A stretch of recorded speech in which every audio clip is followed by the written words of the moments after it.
musique, Tereka Christmas.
Allons-y tout le monde.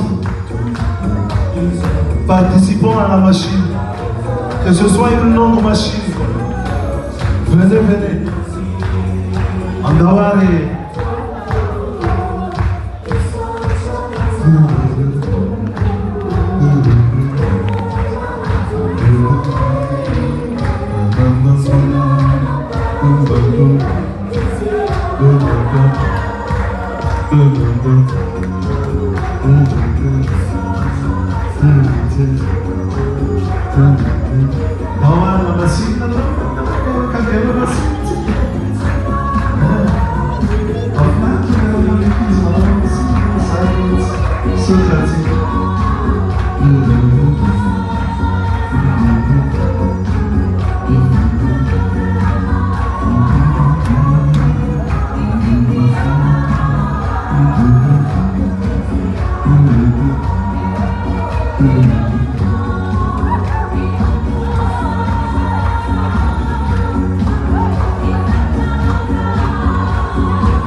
Tapitra sady ny fety.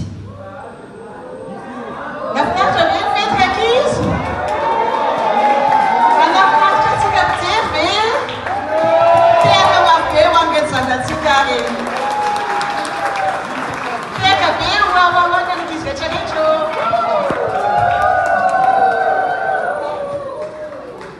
Fa izahay nahita anareo, nandrosona anareo nanome anareo izay fety kely kakarakarana izay ary dia mbola isaorana anareo an-trano.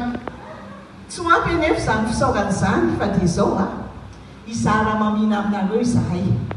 Dia izay koa izara mamina aminay dia angatahana ny mpitendry zava-maneno anao ny hira dia mitovina ndraikitra eo fizarana vatomamy dia izahay koa izara vatomamy dia samy mitsisitra ny vatomamy.